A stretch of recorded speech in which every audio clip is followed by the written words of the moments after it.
Gracias a Dios. Vaya abriendo su Biblia de favor en la primera carta a Timoteo, capítulo 3. Dame un poco más de volumen, hijo.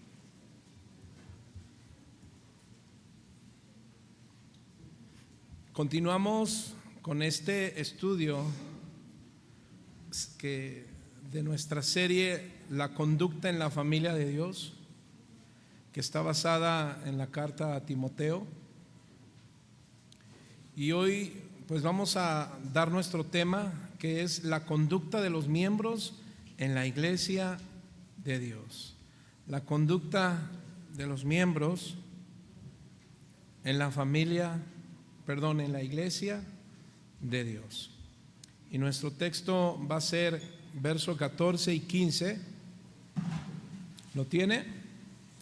Vamos a leerlo y dice así: Esto te escribo, aunque tengo la esperanza de ir pronto a verte, para que si tardo, sepas cómo debes, dígalo conmigo, conducirte en la casa de Dios, que es la iglesia del Dios viviente, columna y baluarte de la verdad.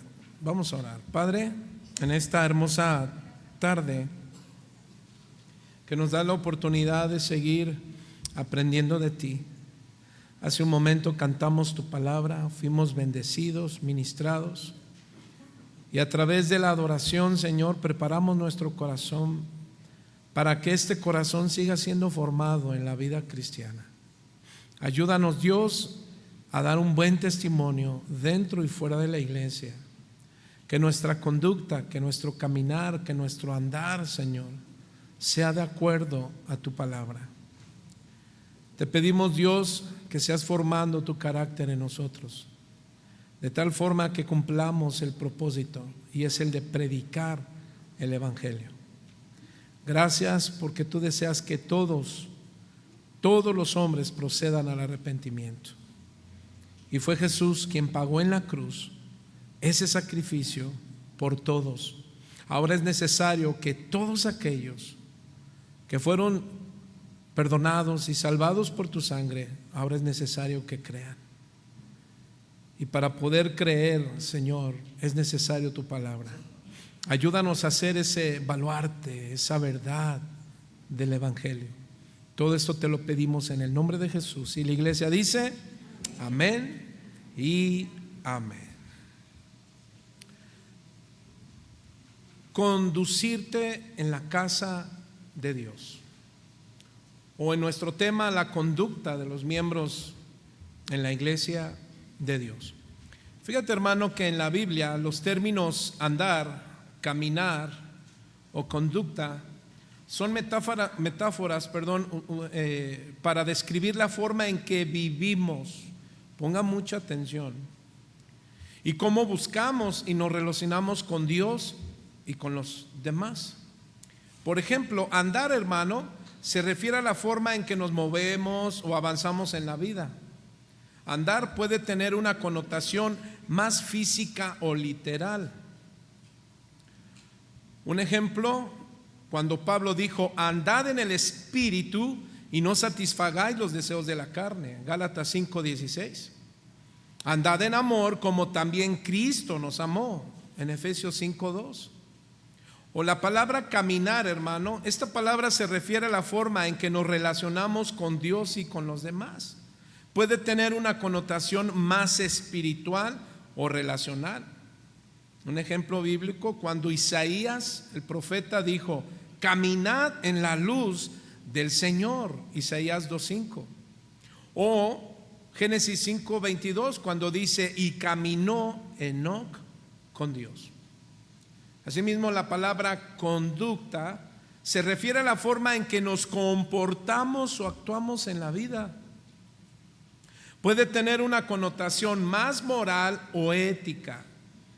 Por ejemplo, la conducta de los creyentes debe ser diferente a los incrédulos. Es lo que dice el apóstol Pablo en 2 Corintios 6, 14 al 18. Diga conmigo: mi conducta como creyente debe ser diferente a los que no conocen a Dios. ¿Cuántos dicen amén? La conducta de los líderes, que esto es uno de los temas que hemos estado hablando en 1 Timoteo capítulo 1 verso 7. Ya vimos la conducta de los líderes, es decir, de los pastores, de los líderes, de los diáconos. Pablo dice que deben de ser ejemplar. Ahora, aunque estos tres términos, hermanos, tienen diferencias en su significado y connotación, todos se refieren a la forma en que vivimos nuestra vida y nos relacionamos con Dios y con los demás. Todos implican, fíjense, una elección o una decisión consciente sobre cómo queremos vivir nuestra vida. Dígale al que está a su lado, ¿cómo quieres vivir tu vida? ¿A la manera de Dios o a tu manera? Todo implica una elección, una decisión. Ahora, todas están relacionadas con la idea de seguir a Dios y vivir según sus principios y valores. En el Antiguo Testamento, hermano, aquellos que caminaron con Dios, como por ejemplo Enoc, Noé, Abraham, David, Ezequías, Josías, estos hombres se caracterizaron por su conducta, una conducta de amor sincera por Dios, un amor apasionado por Dios y por la obediencia fiel a su palabra, hermanos. Llevados por su pasión de buscar a Dios, ellos procuraron vivir de una manera que le agradaba a Dios. Eso lo vemos en Deuteronomio 8, capítulo 6, capítulo 10, verso 12. De manera que la vida de estos hombres, como los que encontramos en las Escrituras, se caracterizaron por varias virtudes. Por ejemplo, en Salmo 15:2, por su integridad, por su rectitud, Proverbios 14:2, la sabiduría, Proverbios 28:26, y la conformidad de su palabra, Salmo 119, verso 1 y verso 35. De manera que la integridad, la rectitud, la sabiduría y la palabra de Dios, hermanos, les ayudó a no seguir los caminos engañosos de los impíos, es decir, de los que están apartados de Dios. Así que el entender, hermano, que andar y caminar con Dios se refleja en nuestra conducta. ¿Cuántos han escuchado la palabra hipocresía? ¿Has escuchado a gente decir, yo no soy hipócrita, yo digo las cosas como son? Bueno, déjame decirte que ese concepto, esa definición es equívoca.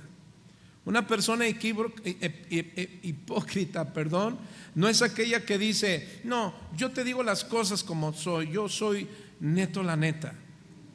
No, hermanos. Una persona hipócrita, la que Jesús señaló a los fariseos, es aquellos que dicen ser algo y no lo son. Esa es la hipocresía. De manera, hermano, que entender, repito, que andar y caminar con Dios se refleja en nuestra conducta.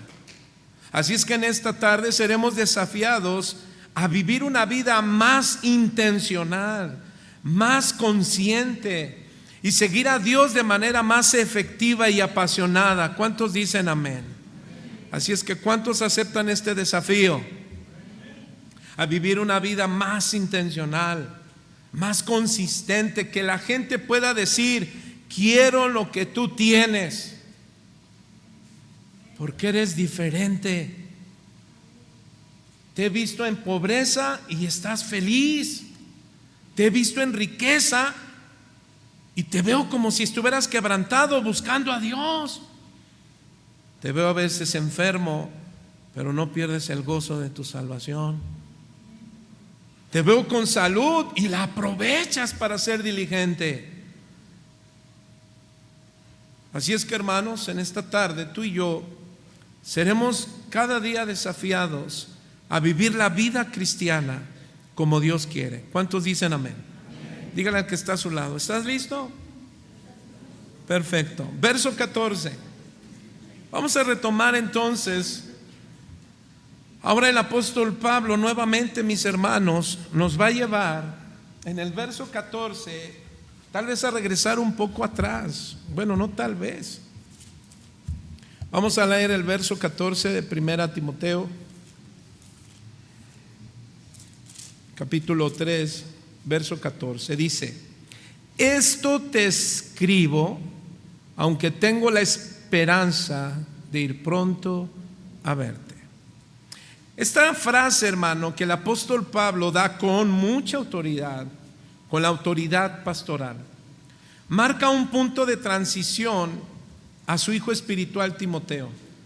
Esta frase que estamos encontrando aquí, que es la que estamos estudiando, y por eso estudiamos palabra con palabra o frases, porque nos enseñan mucho. Lo que el apóstol Pablo está haciendo con Timoteo es darle las instrucciones positivas de los 3 primeros capítulos, pero también, hermano, veremos cómo Pablo le va a dar de algunas instrucciones que son negativas, situaciones que están agrediendo la iglesia de Éfeso.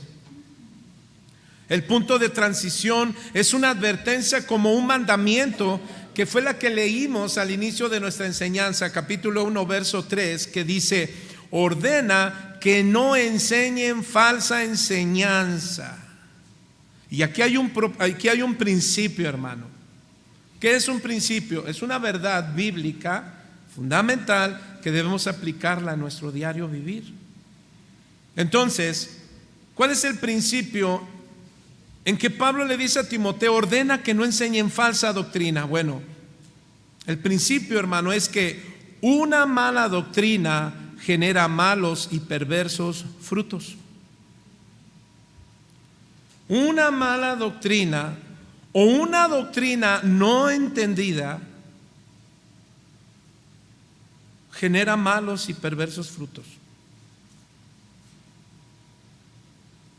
La palabra doctrina, didascalia, que significa enseñanza. En otras palabras, hermano, tú y yo debemos ser muy cuidadosos con las doctrinas que estamos aprendiendo, con las doctrinas que a veces sigues por las redes sociales.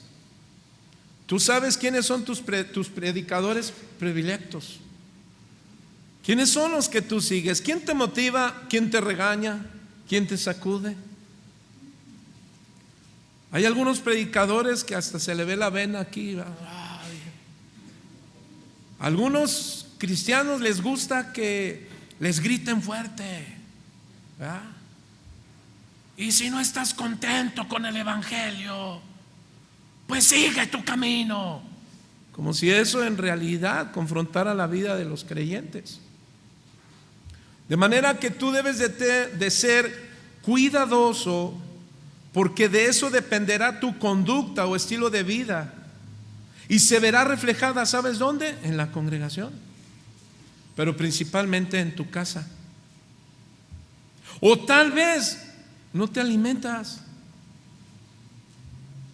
Si algo yo como pastor hago, hermano, es que solamente tengo una línea. ¿Sabes cuál es? Casa de oración. Hay muchos pastores en casa de oración que puedes aprender de gran manera. Así es que yo no ando visitando. Qué bueno que hay otros pastores con conocimiento, qué bueno que tienen sus movimientos, sus doctrinas, pero yo debo de cuidar lo que escucho en las redes sociales. Porque si yo te enseño de por aquí, de por allá, todo tipo de doctrina enredada, lo voy a ver en tu conducta, se va a notar. Confusión. ¿Y cuántos recuerdan que Pablo decía que Dios no nos da palabra de confusión? ¿Sí lo recuerdas? ¿Cuántos recuerdan más o menos cómo dice? Dios no es un Dios de confusión. ¿Cuántos dicen amén? Entonces Pablo, si algo que hace, mis hermanos, es ir principalmente con el pastor encargado de la iglesia. ¿Quién era el pastor encargado de Éfeso? Timoteo. Pablo manda a Timoteo a callar a estos líderes que estaban enseñando mala doctrina dentro de la iglesia. Y aquí hay otra enseñanza. Pablo, mis hermanos, va directamente, principalmente con el pastor encargado. ¿Para qué?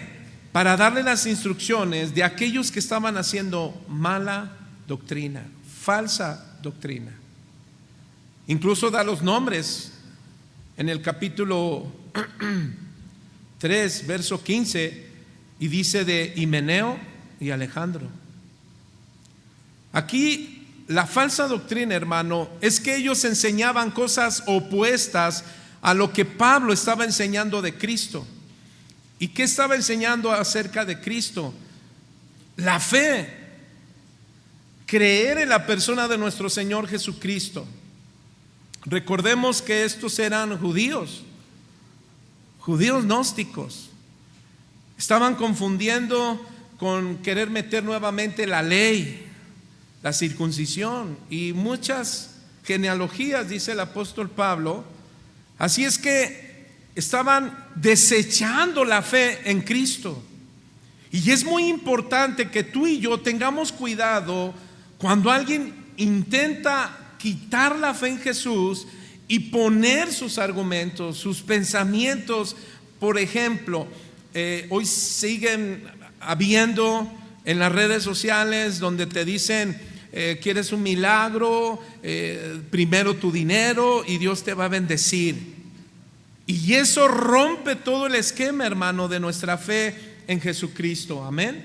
Pero incluso también aquellos que dicen solo Jesucristo, o aquellos que dicen solo Jehová. Doctrinas, hermano, que a veces podemos abrazar sin darte cuenta. Ahora, cuando digo callar, hace un momento dije que Pablo le da a Timoteo la orden de callar a estos líderes que estaban enseñando mala doctrina dentro de la iglesia. Aquí la enseñanza es, escúchame, hermano, cuando veas a alguien que está metiendo falsa doctrina, ¿qué crees que debes hacer? Debes ir con él, sin decirle a alguien más. Primero habla con él, a solas. Ahorita voy a continuar con ese punto. Así es que cuando digo que le dice Pablo a Timoteo, manda callar a estos hombres, no es resaltar, hermano, la falla de otros. No se trata de exhibir públicamente la falla de otros. ¿Para qué? Pues para que ganes popularidad o incluso, bueno, tu servidor. De hecho, mis hermanos, yo no estoy aquí para marcar las fallas de otros predicadores, de otros pastores, porque entonces yo estaría haciendo mi propio movimiento. Hay muchos, hermanos, en las redes sociales, y yo no sé cuántos de aquí ven esos videos donde ya salió que tal pastora que se había divorciado, ahora resulta que ya llegó y nuevamente con su esposo, y todos siguen esas redes sociales, y porque creo que en palabras bíblicas son chismes, ¿sí o no? ¿A cuántos les gustan los chismes? Qué bueno. No sé si le hacían así o... Entonces, mis hermanos, el asunto aquí de callar no es resaltar la falla de otros para que yo gane popularidad o que me vean como el único pastor de Tecama, ¿verdad? El más bueno. No, mis hermanos, ese no es nuestro trabajo pastoral. No estamos aquí para señalar la falla de otros, sino para examinar mi conducta. Amén, hermano. De manera que cuando tú veas a un hermano que comete un error, que comete una equivocación, sea de doctrina, sea de conducta, escucha bien, no estás aquí para exhibirlo, estás aquí para ayudarlo. Y tienes que ir primero a hablar con él a solas. ¿Cuántos dicen amén?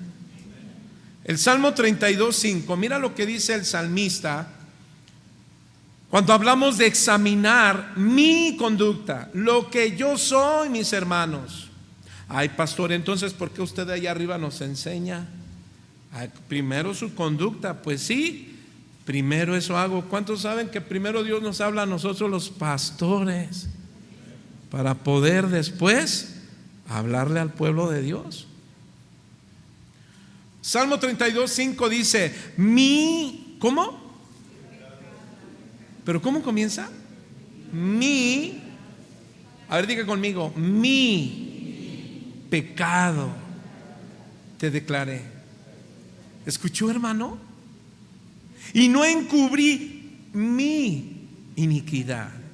Dije, confesaré mis transgresiones a Jehová, y tú perdonaste la maldad de mi pecado.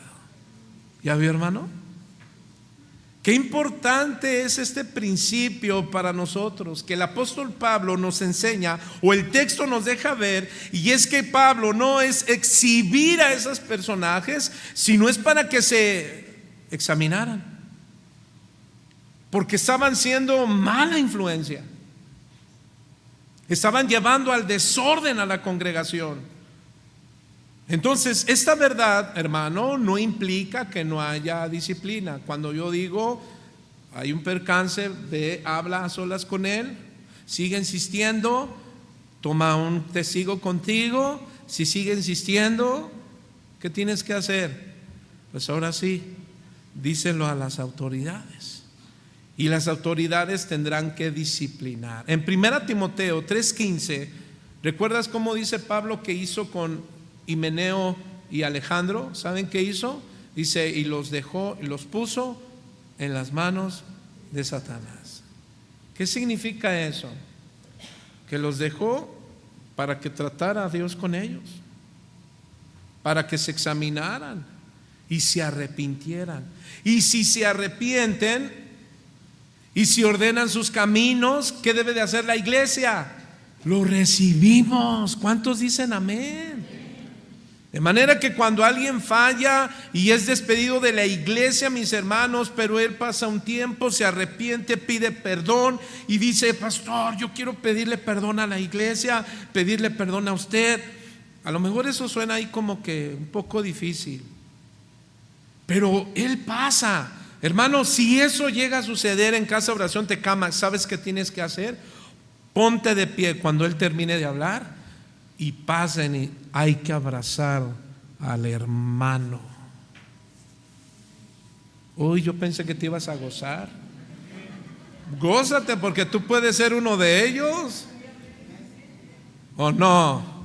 Diría el pastor Carlos, sabe. Así es que, mis hermanos, aquí hay otra enseñanza. Repito la enseñanza: si descubres a alguien hacer un problema dentro de la iglesia, no debes ir con alguien más. No lo hables con nadie, ni aún con tu esposo, ni aún con tu esposa, ni aún con tus hijos, ni aún con tu vecino, con nadie. Ve a solas con él.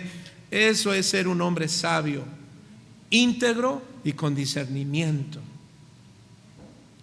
¿Cuántos dicen amén? Entonces tú debes ir con la persona implicada, con la persona indicada, y esto va mostrando en ti un creyente maduro. Estás creciendo, estás madurando. ¿Y cuántos quieren madurar en el Señor? Yo quiero seguir madurando.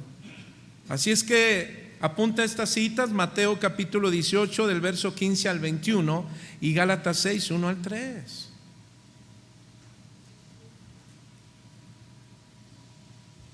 Amén. Así es que no le digas a nadie tu percance con alguien. Primero ve con él a solas. ¿Queda claro, mi hermano? Después del punto en transición, hermano, Pablo da instrucciones positivas a Timoteo, las que ya vimos. ¿Cuál fue? Pues primero la instrucción para los varones. ¿Cuál fue? La vida de oración e intercesión en la iglesia. 1 Timoteo capítulo 2 del 1 al 8. Número 2, a las mujeres, ¿recuerdan? Su vestir con pudor y su conducta piadosa, porque ellas son mujeres respetuosas en la casa de Dios. ¿Cuántos dicen amén? En 1 Timoteo capítulo 2 del verso 9 al 15, ahí encontramos a los ancianos, pastores, obispos y líderes. 1 Timoteo 3 del 1 al 13. encontramos aquí cómo el apóstol Pablo estaba dando instrucciones a los ancianos, a los obispos, a los pastores, líderes, servidores. ¿A qué? A que cuidaran su conducta, enfatizando la importancia de la integridad, la sabiduría y la capacidad de enseñar en el contexto de la iglesia. Ahora, mis hermanos, lo que el apóstol Pablo va a enfatizar es la importancia de la fe y la conducta en la vida de los creyentes en estos versos 14 y 15 que vamos a estudiar, que estamos estudiando. Ahora va a dar el propósito y establecer la base para la vida y el ministerio de la iglesia. Por eso es que dice el verso 14, regresa conmigo nuevamente. Verso 14, aunque tengo la esperanza. Pero antes, ¿verdad? Dice, aunque tengo la esperanza de ¿qué, hermano? De ir pronto a verte. Ahora Pablo está aquí reiterando el propósito de ir a verlo. Todavía no lo manifiesta, pero aquí en estas palabras del verso 14, aunque tengo la esperanza de ir pronto a ver, hay otro principio que debemos aplicar, hermano. ¿Y sabe cuál es ese principio? Un cristiano proactivo. ¿Alguien ha escuchado esa palabra? Ok, la palabra proactivo es alguien que toma activamente el control y decide qué hacer en cada momento, anticipándose a los acontecimientos. Es una persona que no está sin hacer nada. ¿Cuántos saben que la gente ociosa, sin hacer nada, es más propensa a tener pensamientos de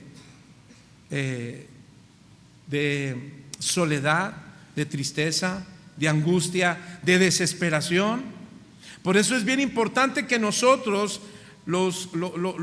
por así decirles, los que somos más jóvenes, a nuestros padres, a nuestros abuelos, les pongamos atención.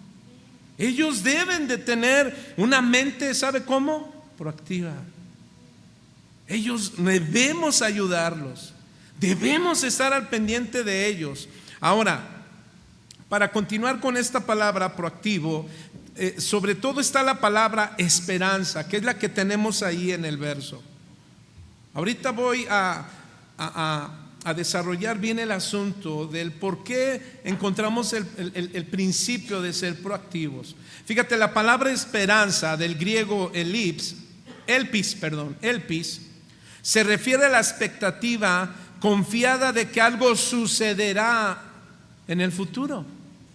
Elpis, hermano, es una virtud cristiana fundamental, entonces, que nos permite enfrentar desafíos y no quedarte inactivo. ¿Sabes cuántos cristianos se quedan paralizados cuando ya se quedó sin dinero? Ya se quedó, a lo mejor le dijeron, tienes esta enfermedad, tienes este problema.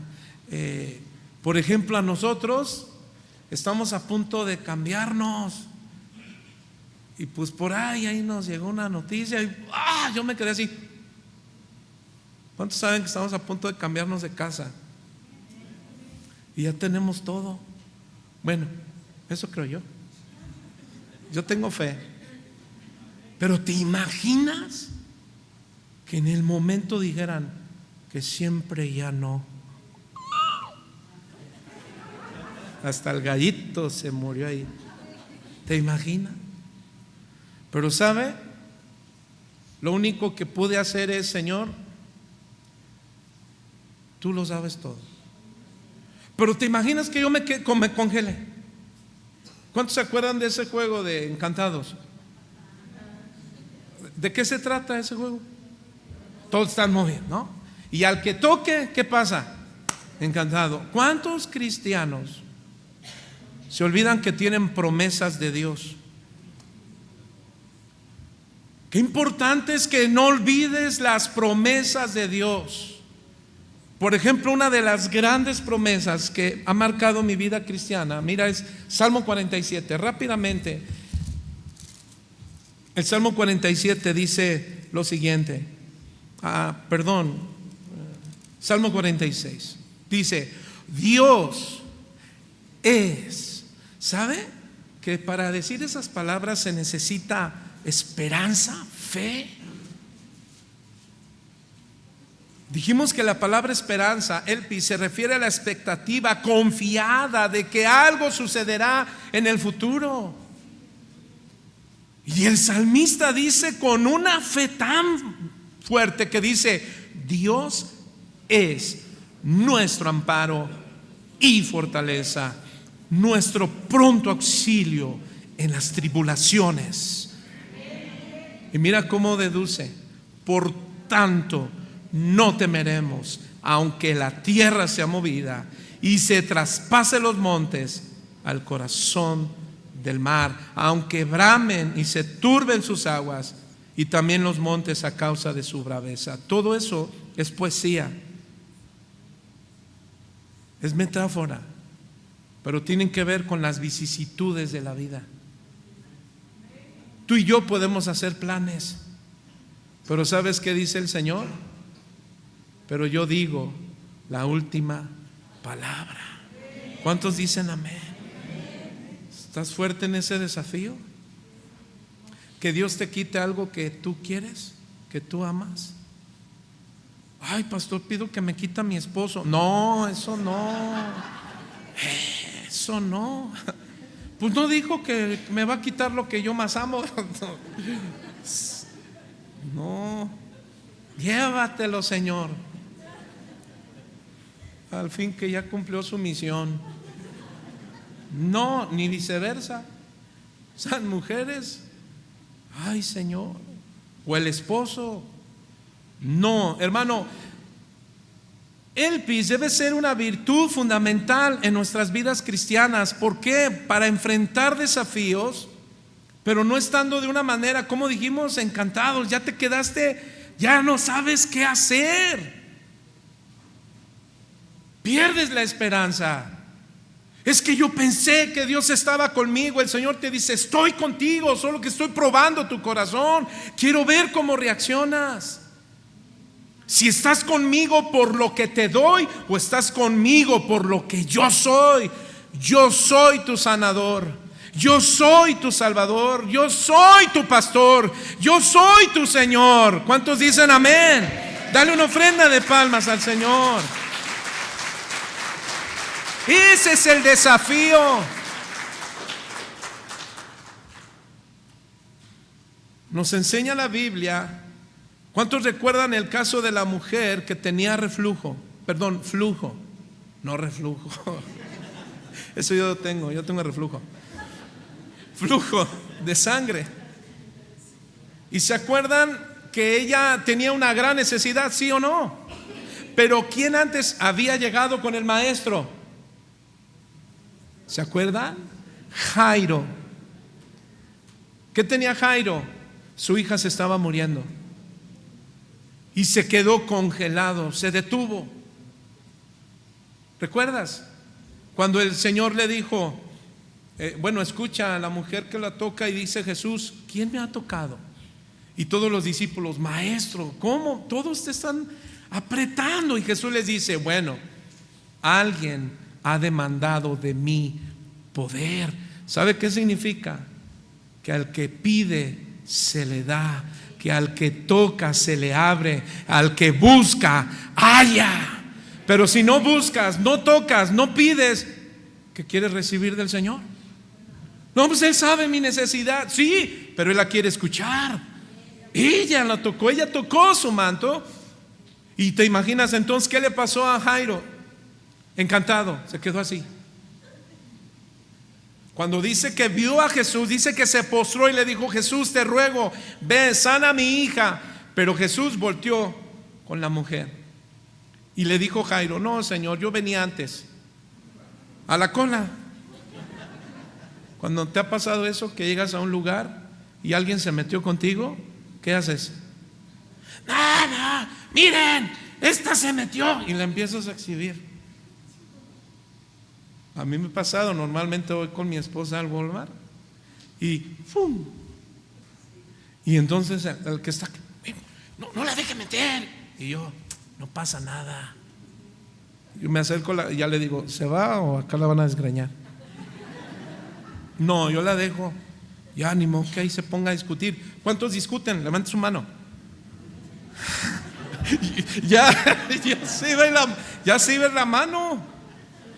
Entonces, hermano, qué importante es que nosotros actuemos como, ¿sabe qué hizo Jairo? El Señor voltea y le dice, perdón, viene uno de sus criados y le dice, Jairo, ya deja a Jesús.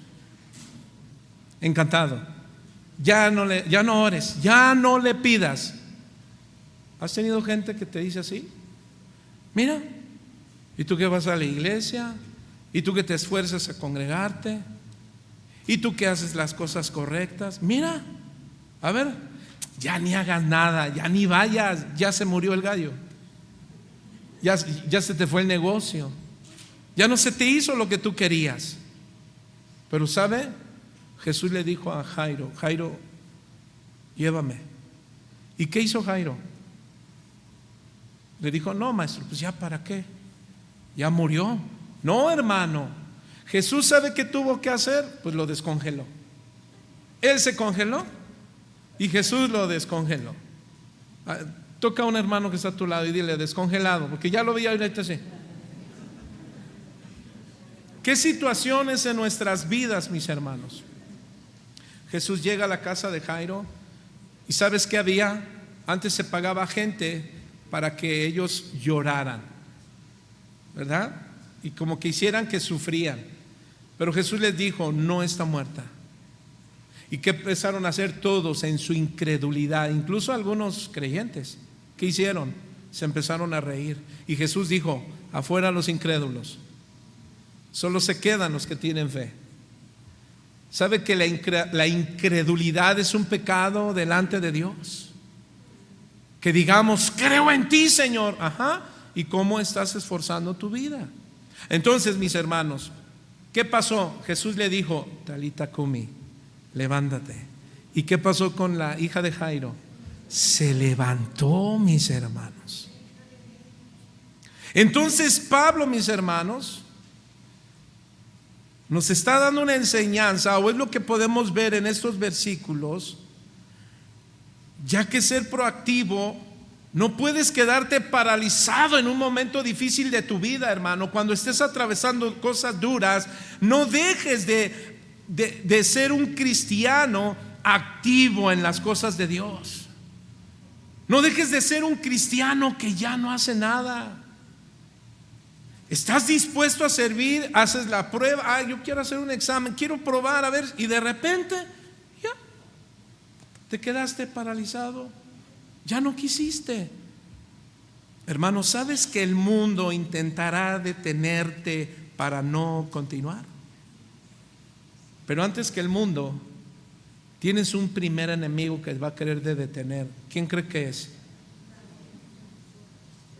No, eso es lo que te dice el diablo, pastor, lo voy a atar ahorita. No, eres tú mismo. Tú mismo. Te paralizas cuando ves muchas cosas. Si tuviera esto, lo haré. Señor, si tú me das esto, si tú me permites esto, y te congelas.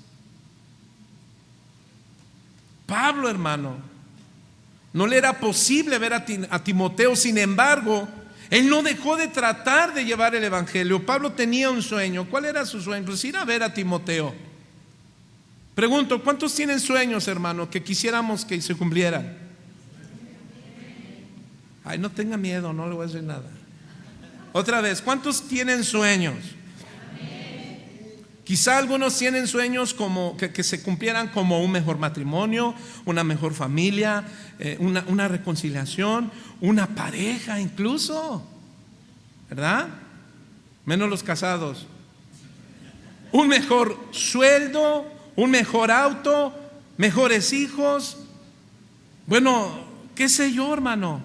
Ahora, la pregunta es, ¿te vas a quedar inactivo sin hacer nada?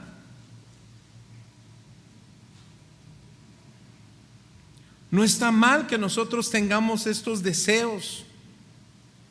El apóstol Pablo tenía ese deseo de ir, de estar con Timoteo para darle el propósito, darle la enseñanza. Así es que en esta carta, hermanos, si algo vemos es que debemos aprender cómo una iglesia debe de ser proactiva. Preocuparnos, pero también ocuparnos. ¿Cuántos tal vez están preocupados por su economía, por sus finanzas, por su salud, por la familia? Bueno, cada uno de los que estamos aquí, tal vez estamos preocupados en algunas situaciones. El asunto es que no te quedes sin hacer nada. El asunto es que nos quedemos en casa, que ya no deseemos congregarnos, que creemos, no, pues es que es suficiente, no, pues es lo mismo que yo lo vea por las redes sociales, que vaya a la iglesia. No, no es lo mismo, no es lo mismo. Lo que tú recibes por las redes sociales, ¿sabes qué es? Pues solo redes sociales, hermano. Segunda a los Corintios 5:9.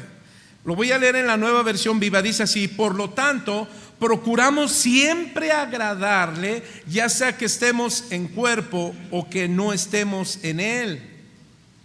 Un día tendremos que comparecer ante el tribunal de Cristo y seremos juzgados. Cada uno recibirá lo que merece por las buenas o malas cosas que haya hecho mientras estaba en el cuerpo. Lo que dice el apóstol Pablo, hermano, es que él no se quedó sin hacer nada. Él seguía predicando el evangelio. Si Dios le iba a dar la dirección, si tenía que ir a Éfeso o no, pero mientras Dios le daba la respuesta, él ¿qué tenía que hacer? Sigue tu vida. Vamos a tener lapsos en nuestras vidas duros y difíciles, pues que no detengan tu vida cristiana. Por ejemplo, hermano, ¿quién de tus jóvenes ya con la edad madura, apropiada, quiere casarse? A lo mejor tenemos jóvenes ya maduros, seguros, ¿verdad? La pregunta es, ¿los estás preparando? ¿Se están preparando? Estás diciendo, oye, mi hijo, mira, o hija, ya vas a entrar al matrimonio, ya mero viene. ¿Y sabes lo que significa tener una esposa? Significa que tú tendrás que echarle ganas, tendrás que amarla, cuidarla y darle lo necesario. Y a las mujeres les estás diciendo, ya tienes que aprender a cocinar, por lo menos una Maruchan. Ya, como menos. No, pero no te quedes ahí.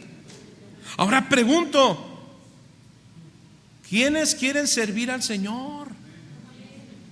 Yo no sé aquí quién quiere servir al Señor, quiere ser maestro en la alabanza, incluso hasta pastor, yo no sé. Yo no pongo pastores, los pone el Señor. El instituto no hace no hace pastores, forma cristianos, el que los llama es el Señor. La pregunta es, ¿te estás preparando? O al primer desafío te congelas. ¿Y qué dices? No, ya no juego, pastor. Hay para el otro año. Si Dios quiere. Pues si Dios quiere. El asunto es que el que no quiere, pues es Miguelito. ¡Ay! Alguien se llama. No era. No. Otro nombre. Nacasio. ¿Alguien se llama Nacasio? No, pues no.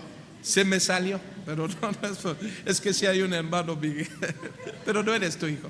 Dije Miguelito. Sigamos. Entonces, mis hermanos, necesitamos ser proactivos. ¿Cuántos dicen amén? ¿Cómo? Ayuda a tus hijos a acercarse a Dios.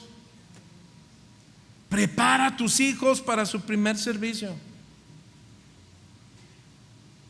Así es que yo voy a estar allá abajo esperando a ver quién se hace. Pastor, apúnteme, ya quiero prepararme para servir. Quiero prepararme para servir. ¿Cuántos dicen amén? Escucha, aquí hay un principio. No esperemos recibir algo de Dios si no estamos dispuestos a prepararnos.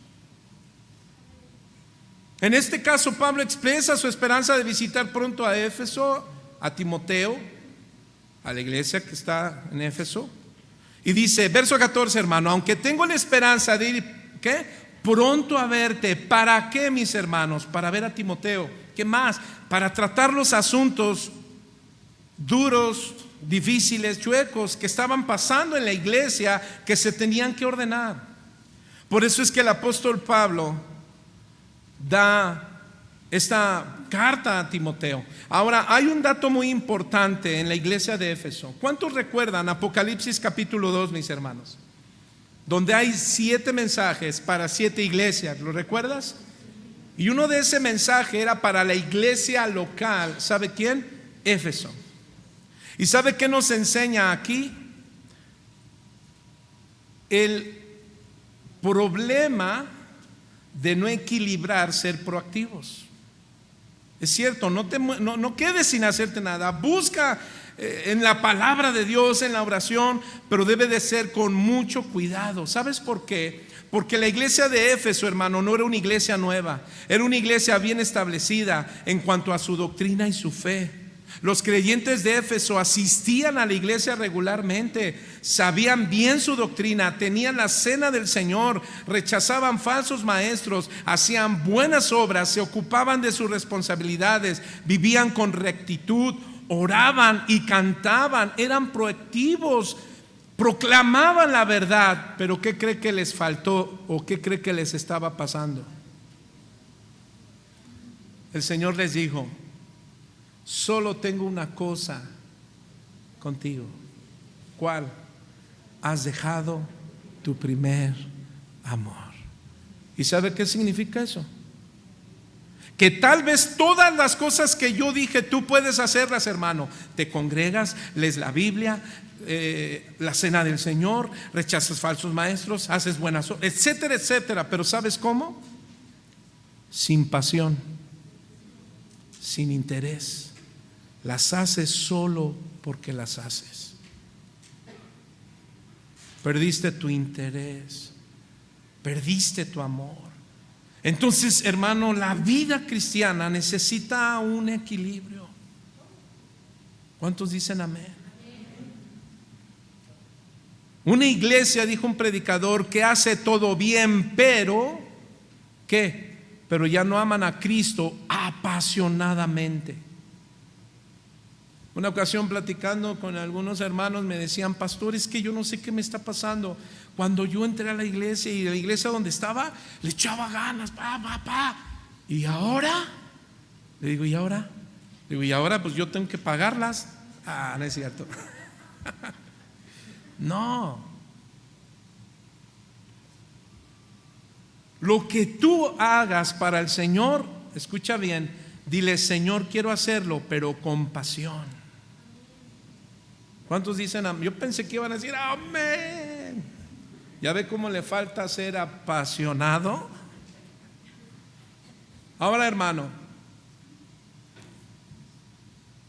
hacer buenas obras, pero sin amor fraternal y compasivo, Pablo dijo: nada somos.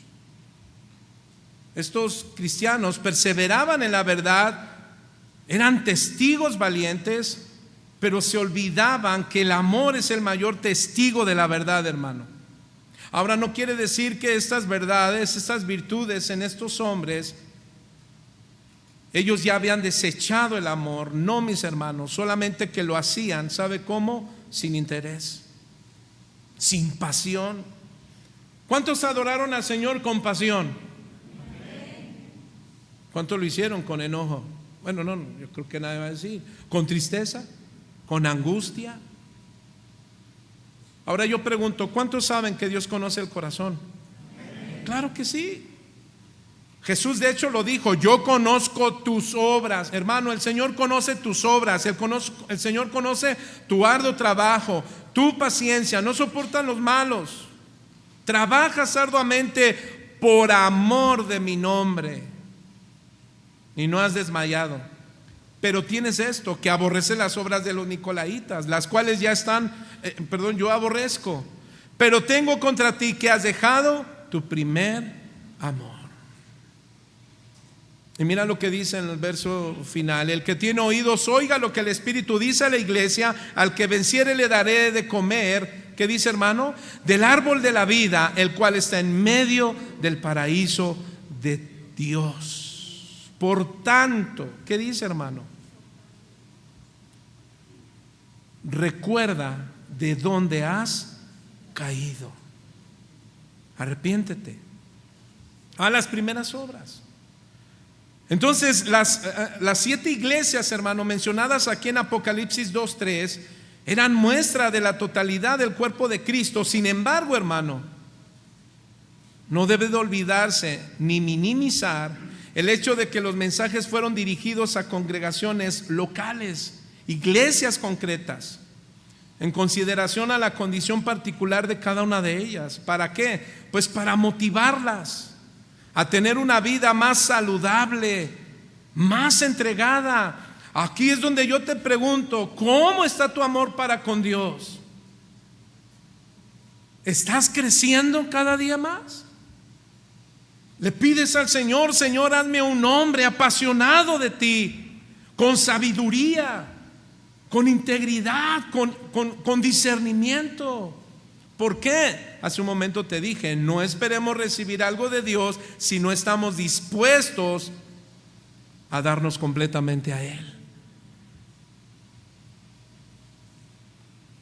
Verso 15, mis hermanos. Verso 15 dice: para que si tardo, ¿qué dice, hermano? Sepas. No olvidemos todas ya las palabras que acabamos de enseñar. Lo que el Señor habló a cada uno de nosotros, mis hermanos, analiza, piensa. Pablo le da estas palabras a Timoteo. Timoteo tiene que ser animado, tiene que fortalecer su fe.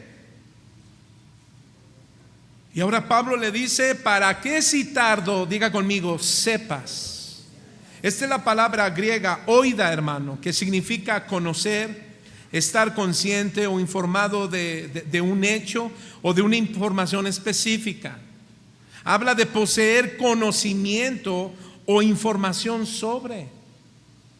Así es que el padre espiritual, es decir, Pablo, que está operando el ministerio que Dios le dio, él está valorizando su tiempo, pero también el tiempo de Timoteo. Y Pablo dice: yo tengo la esperanza de irte a ver. Quiero verte. Pero mientras tanto él escribe, mira lo que dice en el capítulo 4, verso 13. 1 Timoteo 4:13 dice: entre tanto que voy, ¿qué dice, hermano?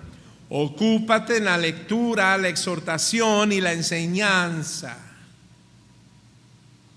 Hermano, en cuanto tú estás, más bien dicho, en cuanto termina el servicio de nuestros días domingos y tú sales de aquí, sales a comer, a disfrutar un tiempo con la familia y después llegas a casa, la pregunta es: ¿y en la semana qué haces? ¿Qué hacemos? Y este es un asunto para nosotros los varones. Entre tanto que voy, ocúpate de la lectura, la exhortación, la enseñanza. Hermano, ¿en qué pasamos nuestros tiempos? Hace 8 días yo te dije, me puse una aplicación donde me dice cuánto tiempo paso en redes sociales, cuánto tiempo paso proactivo o sin hacer nada. Y ahora ya no sé cómo quitarla. Ya la quiero desconectar. No, y tengo que ser disciplinado. La pregunta, hermano, es: ¿cuánto tiempo tú pasas en las redes sociales? Con tu celular. Al ratito ya vas a andar ahí cantando esa, la de con mi celular en la, no sé, en la mano. Bueno, el que entendió, entendió. Va a decir: yo no escucho esa música, pastor. Eres un tigre del monte. ¿Cuánto tiempo nosotros nos ocupamos de la lectura, la exhortación, la enseñanza? ¿Para qué? Para tener una familia proactiva. Está bien que salgas con tu familia, tengas tiempos con ellos, disfrutes. Es más, si lo quieres meter a natación, fútbol americano, básquet, lo que tú quieras. La pregunta es: ¿pasas más tiempo con tus hijos en asuntos mundanos que los podemos hacer y no pecamos, pero la pregunta es, ¿pasas más tiempo ahí? ¿O pasas más tiempo, claro, tomando en consideración que tú trabajas, varón, a veces la esposa trabaja, pero llega la noche y no dejas de qué? De instruir a tus hijos. Le dices a tu esposa, ven mi amor, denme 5 minutos, estudié un versículo, vénganse, vente mi amor, mira, estudié este versículo, lo aprendí, lo escuché al pastor Chuy, el pastor de Casa Oración, quien tú quieras. A mí no me gusta el pastor, no importa, tú escoges otro pastor, no me hiere.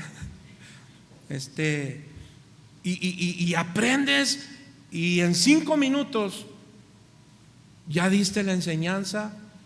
¿Qué estás haciendo? ¿Cumpliste? No, no se trata de cumplir, se trata de que te apasiones por lo que haces, que te apasione leer, porque de lo contrario, hermano, te vas a cansar de venir y vas a decir, no, es que otra vez voy a ir el domingo, ¿y qué me van a decir?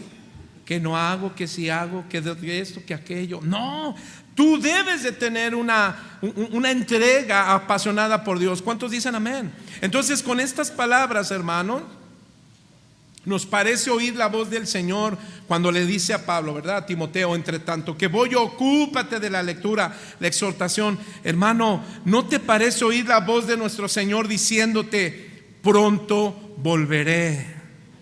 Hace un momento entonamos el canto, volverás. La pregunta es, ¿cuántos analizaron ese canto? Pero ¿sabes cómo el Señor va a volver? Encargándote que te ocupes en la palabra, en la exhortación, en enseñarte, conduciéndote conforme a la voluntad de Dios. Timoteo, por su parte, hermano, debe leer y enterarse de qué, de cómo conducirse. Verso 15, vamos a leerlo. Para que si tardo sepas, ¿qué, mis hermanos? ¿Cómo debes conducirte? Esta es la palabra griega anestrepo. Esta palabra, hermano, denota comportamiento de vivir, habla de actuar bien o de una manera correcta de ser. El apóstol Pablo, esta palabra se aplica porque ya viene diciéndoles, el obispo debe ser irreprensible, marido de una sola mujer. Los líderes, los servidores, y diga conmigo, la grey. ¿Quién es la grey? Nada más de este lado, de acá no son la grey. Bueno, déjenme hago para acá. ¿Quién es la grey? Entonces ustedes, ¿qué? Deben aprender a seguir instrucciones. A ver otra vez. Vamos a practicar. Voy a aprender hay que aprender a seguir instrucciones. Yo como pastor tengo que aprender a seguir instrucciones de mis pastores, de Dios principalmente, para esta iglesia. Así es que, ¿qué es lo que debes hacer tú? Poner toda tu atención. ¿Por qué? Porque Dios te va a dar instrucciones. ¿Para qué? Para tu vida cristiana. Entonces, mis hermanos, debemos aprender a seguir instrucciones, como por ejemplo en las reuniones de oración de mujeres, varones, jóvenes, matrimonios. Esto, mis hermanos, te ayudará a saber cómo conducirte. Ahora, pregunto, hermano, ¿sabe qué derrota tu inteligencia? Te lo voy a explicar. Sé que muchos de aquí conocen Biblia, saben, leen, han escuchado, Pastor Chuy, pastores. Pero ¿sabes qué puede derrotarte a ti como a mí? ¿Qué puede derrotar la inteligencia? La inexperiencia. Apúntale, mi hermano, apúntale. La inexperiencia derrota la inteligencia, hermano. Mas la sabiduría, hermano, de lo alto afirma tu orden en esta vida cristiana. Por ejemplo, te voy a decir ¿A qué refiero con inexperiencia? Bueno, si la inteligencia del Evangelio te está alumbrando, te está ayudando en tu vida cristiana, entonces tienes que evaluarte. Santiago capítulo 3, verso 13, mira lo que dice. ¿Quién es sabio y entendido entre vosotros? Esa es una pregunta. ¿Quién es sabio y entendido entre vosotros? Mire lo que dice.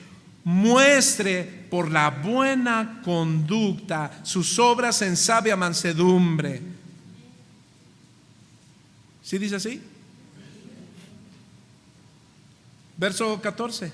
Pero si tienes celos, aquí está la inexperiencia. Puedes tener inteligencia, pero ¿cuál es la inexperiencia? No sabes aplicar o no sabemos aplicar el conocimiento adquirido. ¿Cómo arreglas tus problemas? ¿Cómo arreglas tus discusiones con tu esposo? ¿Él te grita y tú le gritas más? ¿O le dices como el Proverbios capítulo 15? Las palabras, ¿qué? Calmadas. ¿Qué hacen? Suaves. Calman las palabras ásperas. Parafraseando. ¿O qué dices? No, chiquito, me gritas, yo grito, papá. ¿Contestas igual? ¿O qué haces? Ya vas a empezar. Y mejor te callas. Y piensas que eres inteligente. No, es que el inteligente es el que calla. No. Cuando Salomón dice que callemos, es cuando en lugar de ofender y de gritar, mejor guarda silencio. Pero cuando hay asuntos que debemos arreglar, no te calles. Mira, cuando ves una mala acción del esposo, no te calles. Habla con tu esposo y dile: mi amor, no es correcto. Hey, pero yo no soy cristiano. No importa. O sea, ¿tienes que ser cristiano para cumplir con tu licencia? ¿Tienes que ser cristiano para que te pase los semáforos o no? No, es simplemente ¿por qué? Por conducta. Verso 14. Entonces dice: si eres sabio y entendido, checa algo. ¿Es inteligencia o es inexperiencia? ¿Por qué? Si tienes celos amargos y contención en vuestro corazón, no os jactéis ni mintáis contra la verdad. Verso 15. Porque esta sabiduría no es la que desciende de lo alto, sino terrenal, animal y diabólica. Porque donde hay celo y contención, allí hay perturbación y toda obra, ¿qué dice, hermano? Perversa. ¿Ya vio? Ahora vamos a ver la inteligencia, la sabiduría. Saber aplicar las instrucciones, hermano. Verso 17, léalo conmigo, dice: pero la sabiduría que es de lo alto es primeramente, después,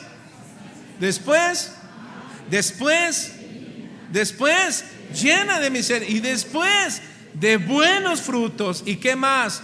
Sin incertidumbre. ¿Y qué más? ¿Sin qué?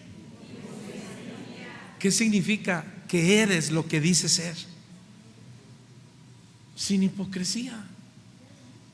No tenemos una vida de apariencia. Entonces, la experiencia es de gran importancia para cuidar la grey, hermano. Esto es algo para nosotros los pastores. Pero ¿cuántos saben, papás, que ustedes son pastores en su hogar? Y mira lo que dice Hechos 20:28. Por tanto, mirad por vosotros. ¿Sabe qué significa eso? Experiencia. Y por todo el rebaño que el Espíritu Santo ha puesto por obispo, por supervisor, para apacentar la grey del Señor, el cual Él ganó por su propia sangre. Entonces estamos expuestos, hermanos. ¿Cuántos saben que estamos expuestos a los ataques del diablo que vienen contra la grey y que quieren derrotarte?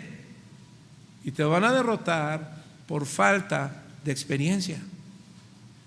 Mira lo que dice Pedro, primera de Pedro 5:8, dice: sed sobrios y velad, porque vuestro adversario el diablo, como león rugiente, anda alrededor buscando a quien devorar, al cual resistid firmes en la fe, sabiendo que los mismos padecimientos se van cumpliendo en vuestros hermanos en todo el mundo. ¿Sabes qué te da la experiencia, hermanos? Una actitud benévola, pacífica, manejable, correcta. Y ese es el carácter de un buen hijo de Dios. Ahora pregunto, ¿sabe cómo se ve el carácter de un buen hijo de Dios? en su obediencia. ¿Cuántos de aquí son buenos hijos de Dios? ¿Eres obediente? ¿Qué pasó? Pues no me dijiste que amén. No, qué bueno, pues la palabra del Señor nos confronta, pero ¿para qué? Para ordenar nuestros caminos. ¿Cuántos dicen amén? Sigamos, mire lo que dice Tito 1:5. Tito 1:5. Vamos a ver que es muy parecido a la enseñanza que Pablo le da a Timoteo, sus dos jóvenes pastores, y dice: por esta causa te dejé en Creta. A Timoteo le dijo: por eso como te rogué que te quedaras en Éfeso. ¿Para qué, hermanos? Para corregir lo deficiente. Entonces, hermano, cuando Dios nos habla, ¿sabes qué debemos hacer? Corregir. Cuando Dios habla y has escuchado las instrucciones y dices: oh Dios, creo que no estoy haciendo bien esto, ¿qué debemos hacer? Corregir. Y es la palabra griega epiodorto. ¿Qué significa? Poner en orden, rectificar algo que era defectuoso. Pero también dice la palabra corrige lo deficiente. Esa es la palabra griega leipo, y significa estar o carecer de orden, imperfecto, incompleto. Así es que este es el proceso, mis hermanos, que tú y yo tenemos que quitar. Diga conmigo: la inexperiencia. ¿Sabe qué es la inexperiencia? La falta de conocimiento. ¿Sabe qué dijo el profeta Oseas? Mi pueblo perece por falta de conocimiento. ¿Y sabes por qué a veces no podemos conocer mucho? Porque nos quedamos dormidos. Dígale al que está a su lado: no te duermas, aguanta tantito, ya le falta 2 horas al pastor y ya. Hermano, este es el proceso de quitar y poner ¿qué? Una vida sabia, íntegra y con discernimiento. Ahora, ¿por qué es importante conocer, saber, mis hermanos? Diga conmigo: para ordenar mi vida. ¿Por qué es importante que aprendas de la palabra de Dios, seas instruido con la palabra de Dios? ¿Para qué? Para ordenar nuestras vidas. ¿Cuántos dicen amén?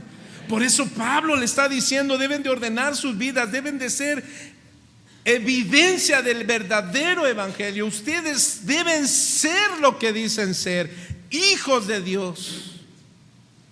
Salmo 94:12 dice: bienaventurado el hombre a quien tú, Jehová, corriges y en tu ley lo instruyes. Tú eres bienaventurado cuando corriges tu estilo de hablar, pensar, actuar. Pastor, pero es que a veces no puedo porque mi cónyuge reacciona diferente. Bueno, tú sigue orando por él, pero ¿y tú cómo vas? ¿Y si achú? ¿Cómo dice? Proverbios 9:6: dejad la simpleza y vivid y andad por el camino de la inteligencia. ¿Ya vio? Andar, caminar, conducta. Verso 8: no reprendas al escarnecedor para que no te aborrezca, corrige al sabio y te amará. Hermanos, aquí hay un principio. No intentes corregir a los no creyentes, te van a aborrecer. No intentes corregir al escarnecedor, al que se burla del evangelio, a los que no quieren nada. ¿Por qué? Te aborrecerán. Mejor que dice: corrige al sabio y te amará. ¿Cuántos sabios hay aquí? A ver, ¿cuántos sabios hay aquí? ¿Te vas a dejar corregir? ¿Para qué? Para hacerme más sabio. ¿Qué significa? Pues una vida más ordenada para la gloria de Dios. Verso 9: da al sabio y será más sabio. Enseña al justo y aumentará su saber. Entonces, mis hermanos, cuando tú vas a disciplinar, vas a corregir a tus hijos, ¿sabes qué estás haciendo con ellos? Los estás haciendo sabios para la gloria de Dios.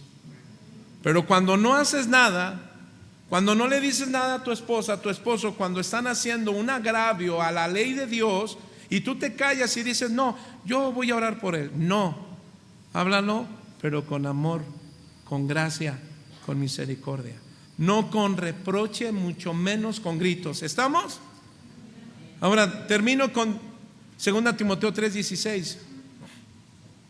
Termino estos versos, todavía no termino la enseñanza. Dice, todo lo que está escrito, voy a leerlo en la traducción lenguaje actual. Todo lo que está escrito en la Biblia, ¿qué, hermano? ¿Solo el Antiguo Testamento? ¿No les escucho? ¿Solo el Nuevo Testamento? No. Todo lo que está escrito en la Biblia es el mensaje de Dios y útil para enseñar a la gente, para ayudarla y corregirla y para mostrarle cómo debe vivir. Verso 17, de ese modo los servidores de Dios estarán como, hermano, completamente entrenados y preparados para el bien. ¿Sí dice así? ¿Y te acuerdas qué dijimos que significa deficiente? Dijimos es estar o carecer de orden, imperfecto, incompleto. Un creyente que dice ser discípulo de Cristo y no se alimenta, no es, ¿qué dijimos? Que tiene que ser, ¿qué? Un creyente, ¿qué? Proactivo, que busca crecer, que se alimenta. ¿Qué cree, hermano? No es maduro, está incompleto. Y la única manera, hermano, de estar completos, en primer lugar, es teniendo la llenura del Espíritu Santo. ¿Cuántos dicen amén? 1 Timoteo 3:15, para que si tardo sepas cómo debes conducirte. ¿Dónde, hermano? En la casa de Dios. Ya estoy culminando, hermano. Deme por favor 5 minutos. Este verso encontramos la palabra muy familiar, hermano. Fíjese, en la casa de Dios. Pablo usa muchas, hermano, metáforas para describir a la iglesia. Como por ejemplo en la Biblia tenemos en 1 Corintios capítulo 12, como Romanos 12, donde el apóstol Pablo habla que la iglesia es como el cuerpo de Cristo, ¿sí o no? Pero ¿qué cree, hermano? Aquí el apóstol Pablo utiliza un término más profundo, porque va a hablar acerca de una familia. Este verso, hermano, es la palabra griega aquí para que sepas cómo debes conducirte. ¿Dónde, hermano? En la casa de Dios. ¿Te das cuenta la importancia de alimentarnos, ser cristianos maduros, espirituales en Cristo? No sentirnos espirituales, no hablo de eso. Hablo de cristianos bien centrados en el amor a Dios y a su hermano. ¿Por qué? La palabra casa en griego, hermano, es oikos. ¿Y sabe qué significa? Familia. Entonces, metafóricamente, Pablo usa este término para referirse a la casa de Dios como la familia espiritual. Entonces, ¿qué somos todos los que estamos aquí? Somos una familia espiritual, lo que significa que cada uno de nosotros somos miembros de la familia de Dios. ¿Cuántos dicen amén? Así que debemos actuar en conformidad con esa identidad. ¿Cuántos son de la familia? Amén. Ahora pregunto, ¿qué hay en una familia? Amor, ¿qué más? Comunicación, ¿qué más? Unidad, ¿qué más? ¿Cómo? Empatía, más, hermanos. Respeto, ¿qué más? Díganme más. Perdón, unidad, ya lo dijeron. Entonces, mis hermanos, nota, diga conmigo, la iglesia no es un lugar. Este lugar no es un simple lugar, hermano. ¿Sabe qué es este lugar? La iglesia, el cuerpo de Cristo. Así es que como cuerpo de la familia espiritual de Cristo, ¿qué crees? No debemos poner como excusa no poder ser constante y perseverar en las cosas de Dios. Rápido, 1 Corintios 15:58. Voy contra reloj. 1 Corintios 15:58. No, pues ya me mató el reloj. Dice, así que hermanos míos amados, léalo conmigo, estad firmes y constantes. ¿Qué dice? Creciendo en la obra del Señor siempre. ¿Qué significa siempre? Dígale al que está a su lado: siempre te quiero ver aquí. No es cierto. Sabiendo que, hermano, que tu trabajo en el Señor no es en vano. ¿Cuántos dicen amén? Amén. Hermanos, no esperemos recibir algo de Dios si no estamos dispuestos a darnos a Dios. Verso 15: para que si tardo sepas cómo debes conducirte en la casa de Dios, que es la iglesia del Dios viviente. ¿De quién es la iglesia? ¿Es del pastor? No. Hermanos, nosotros aquí no mandamos, mucho menos gritaremos. Bueno, de repente entra injundia, entra celo pastoral, pero la iglesia no es del pastor. Número 2, la iglesia tampoco es de las ovejas. A ver, ¿por qué no dijeron ahí? Amén. A ver, ¿cómo hacen las ovejas? Amén. La iglesia no es de las ovejas. La iglesia no es para que se junte un grupo de hombres. No, ¿cómo ves? No, ya no me gusta el pastor cómo predica, mucho menos cómo canta. No, ya nos aburrió. Hay que hacer nuestra mesa directiva, ya hay que votar. ¿A quién ponemos? Amado, el día que eso suceda aquí, ¿qué crees? Que ya me han querido quitar tiempo atrás, pero el Señor no me quitó. Aquí me tiene. ¿Por qué? Porque la iglesia no es una iglesia como el pueblo de México. ¿Cómo es México? Democrático, ¿sí o no? Nosotros elegimos. No, la iglesia es teocrática. ¿Qué significa? Que es Dios quien quita y es Dios quien pone. Pero nosotros disponemos. No, ni el pastor es dueño de la iglesia, ni los miembros de la iglesia son dueños de la iglesia. Cristo es el dueño de la iglesia. ¿No dice así? Del Dios viviente. Pablo dice: la iglesia es posesión de Dios. Punto. La familia es posesión de Dios. Punto. ¿Cuántos dicen amén? La iglesia, hermano, ¿sabe quién la forman? Los que creen en Cristo. ¿Cuántos de aquí creen en Cristo? ¿Cuántos recibieron a Cristo? Voltea por favor a tu lado. Él es tu familia. Y dile: uy, ¿desde cuándo? Yo no sabía. Él es tu familia. Hermano, de verdad te lo digo de todo corazón. Voltea a ver a tus hermanos atrás, adelante. Ay, mira, atrás, adelante, la derecha y la izquierda. Ay. ¿Ya lo viste? Tienes una responsabilidad. ¿Sabes cuál es? Ser el guarda de tu hermano. ¿Cómo? Ora por él. ¿Sí o no? ¿Cuántos quieren ser Caínes? ¿Cuántos quieren ser Abeles? ¿Qué quisiera ser? ¿Traicionero o traicionado? Ninguno de los dos, pastor. Jesús fue traicionado, ¿sí o no? Yo pregunto: si tú eres de la familia y si alguien te traiciona, ¿lo vas a perdonar? Porque Jesús sí lo perdonó. Solo que Judas no quiso pedir perdón y se quitó la vida. Aunque ahora resulta que como también sacerdotes andan viendo las redes sociales, y como ahí anda un disque apóstol diciendo que Judas está en el cielo, ahora ya los sacerdotes les están diciendo a las ovejas, bueno, a su redil, que Judas está en el infierno.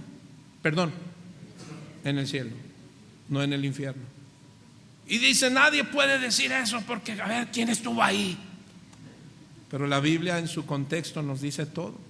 Entonces Pablo dice que la iglesia es posesión de Dios, familia. La iglesia, hermano, entonces lo formamos cada uno de nosotros. Cada uno de nosotros somos el cuerpo de Cristo. ¿Cuántos dicen amén? La iglesia no es una compañía de Fortune 500. ¿Ha escuchado eso? En inglés, salud. Hasta acá no es cierto. No es cierto. Es para que no se relajen, ya están durmiendo. Ya voy a acabar. Es riqueza 500, hermano. Este es un término que usan los empresarios estadounidenses. La iglesia no es una empresa, hermano. La iglesia no es simplemente otra organización no lucrativa. Menos aún es un club, hermano. La iglesia es un lugar donde hay hombres y mujeres necesitados de Dios. La iglesia es el vínculo de Dios. ¿Sabe para qué? Para mostrar su gloria. ¿Cuántos, hermanos, saben ahora que son la iglesia de Jesucristo? Primera Timoteo 1:15, palabra fiel y digna de ser recibida por todos, que Cristo Jesús vino al mundo para salvar a los pecadores. Somos nosotros la iglesia. Nosotros somos la única institución comisionada por Dios, hermano. ¿Para qué? Para arrepentimiento del pecado y la fe en Jesucristo. Entonces la iglesia es una familia. ¿Cuántos dicen amén? Y en esta familia, ¿sabe qué debe de haber? Amor, afecto, amistad, cuidado, disciplina, comunión, respeto, apoyo, consideración, solidaridad. En resumidas cuentas, hermanos, como iglesia somos una familia. Aquí en Casa de Oración creemos en el ágape cristiano. ¿Qué significa? Que no somos ajenos los unos de los otros, que somos familia. Efesios 2:19, así que ya no sois extranjeros ni advenedizos, sino conciudadanos de los santos y miembros de la familia de Dios. Gálatas 6:10, así que según tengamos oportunidad, hagamos bien a todos y mayormente a los de la familia de la fe. ¿Cuántos sabemos que tenemos más hermanos en otras congregaciones?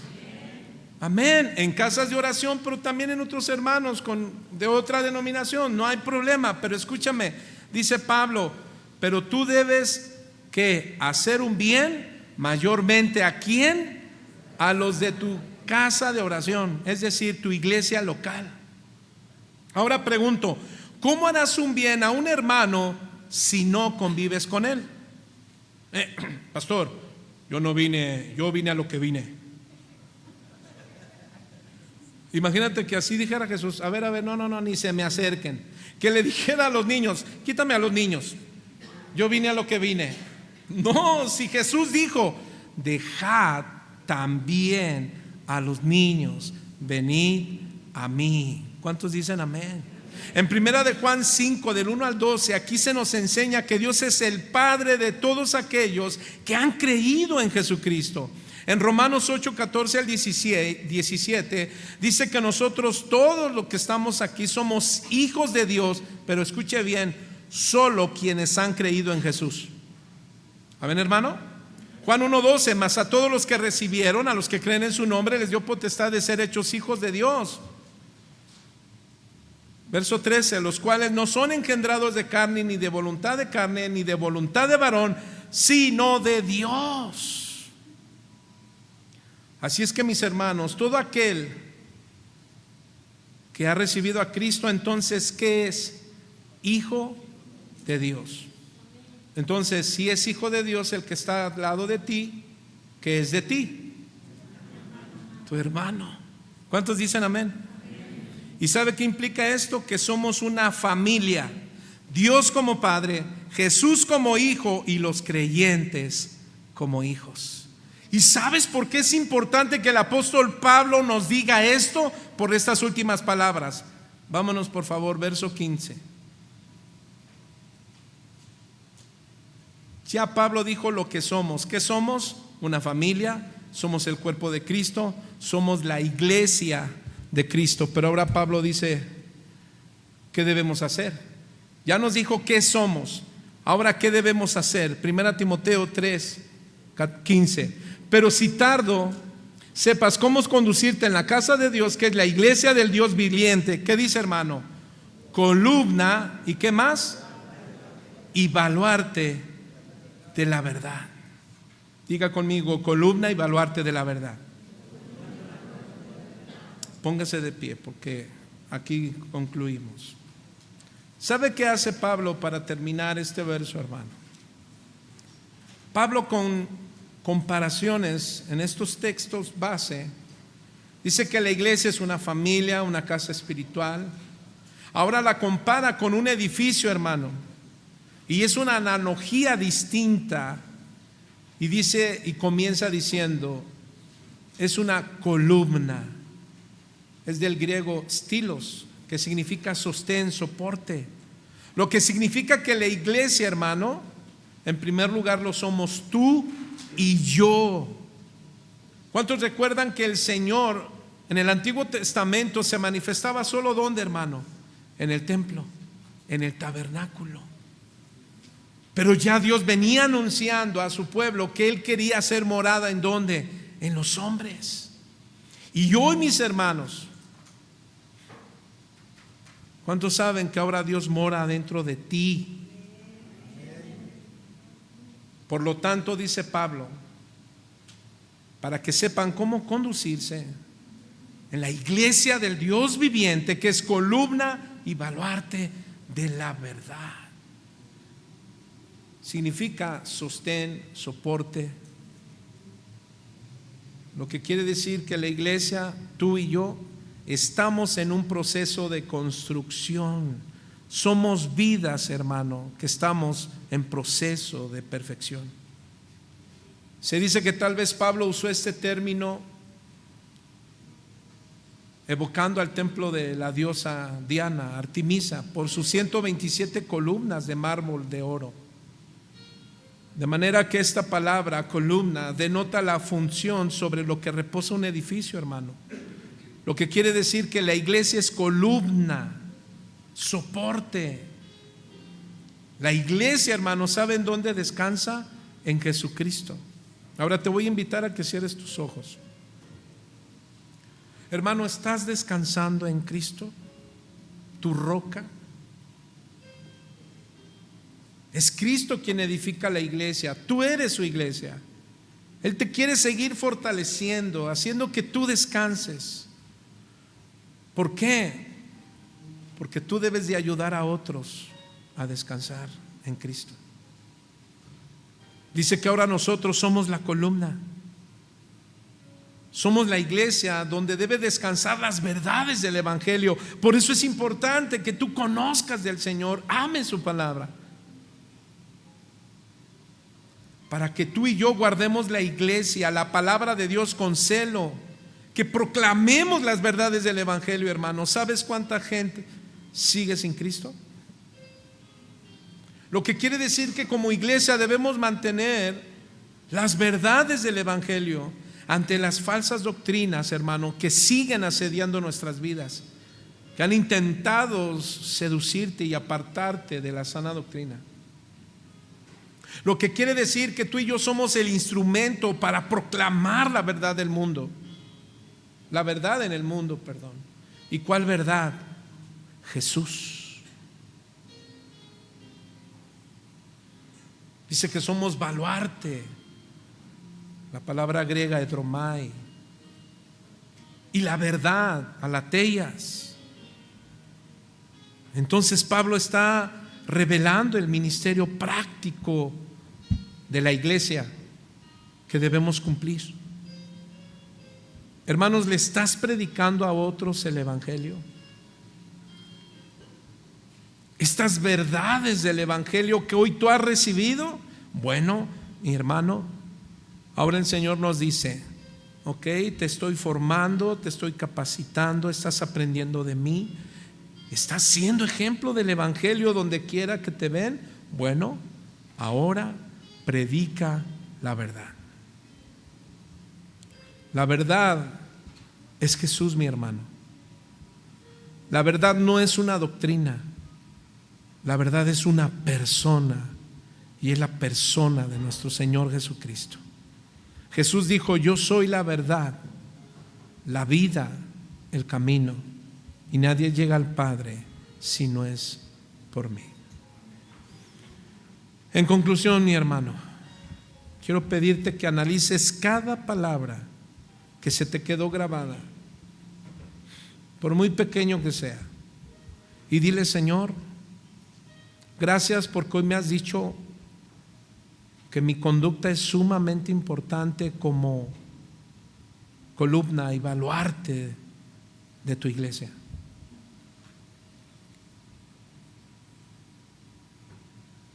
Tu palabra nos ha dicho hoy cómo debemos comportarnos en la iglesia de Dios, con integridad, con sabiduría, con inteligencia. Hoy nos has dicho que la iglesia no es un producto de la imaginación del hombre. La iglesia es el resultado de tu muerte y de tu resurrección y ascensión al Padre. Por ello, amado Jesús, nuestra vida, nuestro comportamiento está dispuesto, Señor, a defender la fe cristiana. ¿Cómo? Con mi estilo de vida. ¿Qué dices tú, hermano? ¿Estás dispuesto? Ahora levanta tus manos, levanta la mano de tu esposa. Si ya están ahí tus hijos, levántalo. Si no, tú. Si está un hermano o una hermana a tu lado, levanta su mano. Levantemos nuestras manos y digámosle: Señor, hoy me has dicho que soy columna y baluarte de la verdad.